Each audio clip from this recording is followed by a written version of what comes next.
All right, just gonna go live directly because we got a couple of requests to go through, and I got company coming to visit. How much for a read and analysis of the poem "The Gods of the Copybook" headings by Rudyard Kipling?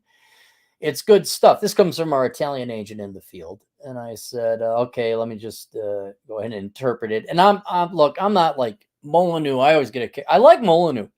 I do. I think he's one of the greatest assets to humanity right now. It may sound a little bit grandiose, but he's definitely an asset.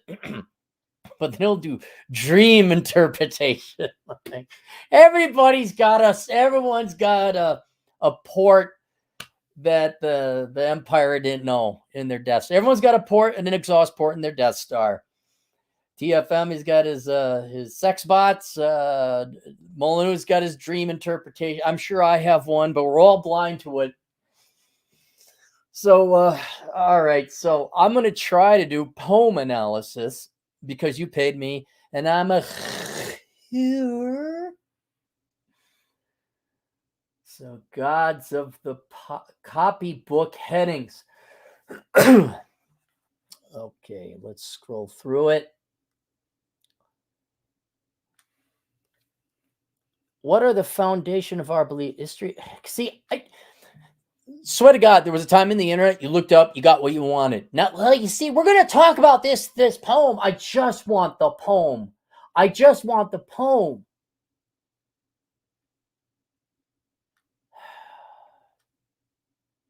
Sorry, I thought I had a site that was just going to give me the poem. Here we go. As I pass through my incarnations in every age and race, I make my proper prostrations to the gods of the marketplace. Yeah, you asked the wrong guy to do poem analysis. As I pass through my incarnations in every age and race, I make my proper prostration to the gods of the marketplace. Peering through reverent fingers, I watch them flourish and fall. This is like reading Shakespeare. It's like, dude, just tell me what you wanted in plain English. I'm gonna have to read an interpretation of this. All right, because I'm not the poetic type. A poem I wrote. I like you, babe. I like you lots. It's for you. I got the hots. Go up with me. That was the extent of my poetry. Peering through reverent fingers, I watch them flourish and fail. And gods of the copybook's headings, I notice outlast them all. Fall.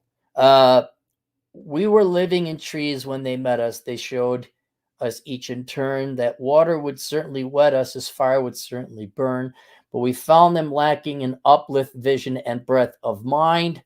So we left them to teach the gorillas while we followed the march of mankind. Okay, so this is where humans split from the apes. We moved as the spirit listed. They never altered their pace, being neither clud nor wind-born like the gods of the marketplace.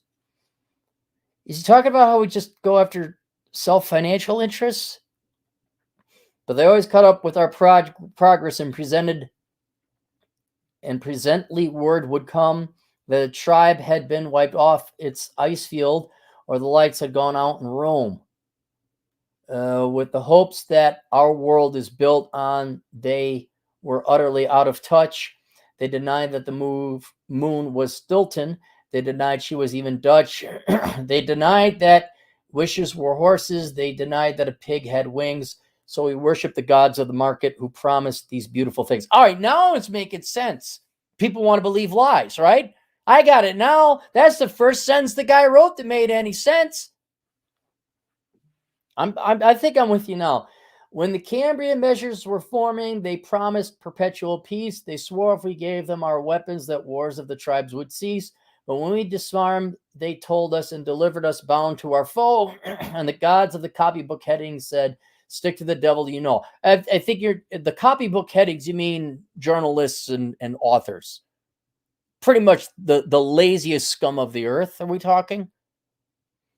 Because I don't know, journalists just want happy poppycock and they don't want to work. And they're such cowards and weaklings, they can't tell the truth.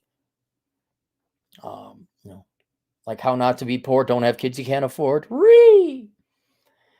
On our first Feminian sandstones, we were promised the fuller life, which started by loving our neighbor and ended by loving his wife.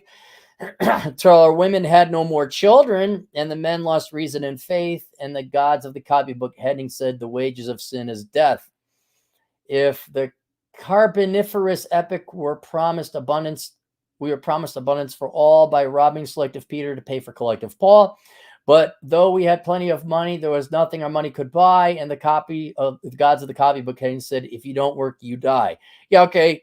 I'm getting the impression it's basically journalism and newspaper people, the media, wanting to advance socialism because it's popular. And so much so it becomes their religion because they have nothing of real value in life. I mean, you look at your average journalist. I mean, you might as well not even exist. You're truly a worthless person. So all you got is your religion of communism and popularity. There's a reference to inflation.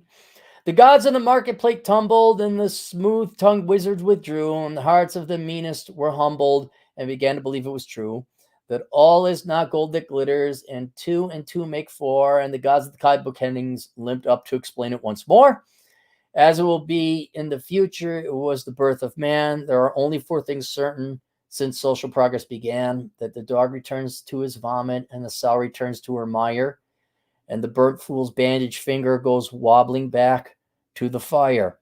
And that after this is accomplished and the brave new world begins, when all men are paid for existing and no man must pay for his sins. So basically, we never learn. We're always going to make this. Socialism, communism proved it didn't work a mere short 30 years ago. But we're going to try it by golly again. This is why I have no respect for this. Is why I'm a misanthrope. This is why I'm perfectly all right enslaving humans. Not in a literal sense. Like you give them the choice to enslave themselves through debt and promises and lies. Absolutely. Absolutely. They're highly functional robots. You just got to program them right. Like I said, I want me that Oprah money. I want that Democrat money. As surely as water will wet us, as surely as fire will burn, the gods of the copybook headings with terror and slaughter return. So hang on.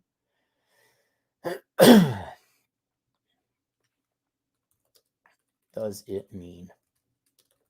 I think I know what it means.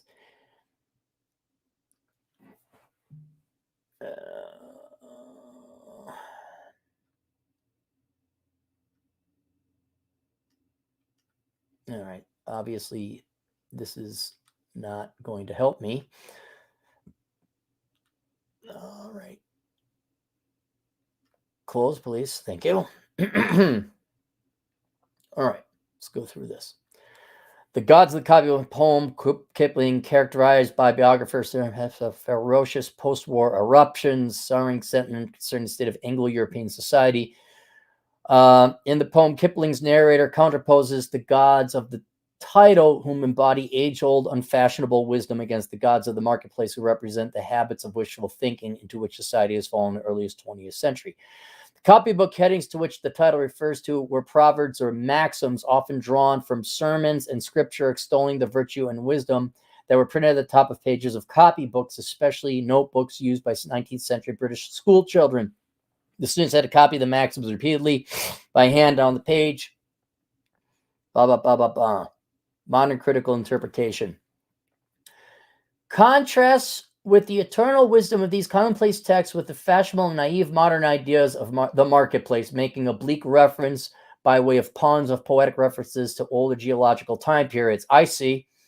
To Lloyd George and liberal efforts to disarmament, feminism, and socialist policies advocated by trade unions, many of whom were coal miners. Okay, right. So everyone, could we summarize it this way? It would be my highlighting, or the concept that came up, the hard way, the really hard way, and those are the only ways. People think there's the easy way and the hard way, but there is no such thing as the easy way. It's just the really hard way. And humans are eternally lazy, worthless motherfuckers, of which, again, you have every right. If you can dupe them, you have every right to get them to work for you. Every right. Because humans are just such lazy, stupid-ass pieces of shit that you have every right to get them. Every right. As long as you don't purposely buy a gun, you get them to forcibly, sacrifice your entire youth as a woman, as in a career. that now you have to result to in vitro. You got every dude. I hope you in virtual fetalization clinics make a ton of fucking money off those women. Ton of fucking money. You guys get in your cars and watching your sports ball. Absolutely. Absolutely. And yeah, humans will fall for it time and time again because they all want the easy way. And that's only the very, very, very hard way. Instead of just the hard way, which is spend less than you make, save your money, don't commit no crimes, don't have kids you could have. Absolutely. Oh, yeah, okay. Why didn't he say so? Had to use his fancy fucking British English in the 19th century or whatever. Yeah. Yeah, I agree. There we go. There's not much else to it. All right. We'll see you guys later. Toodles.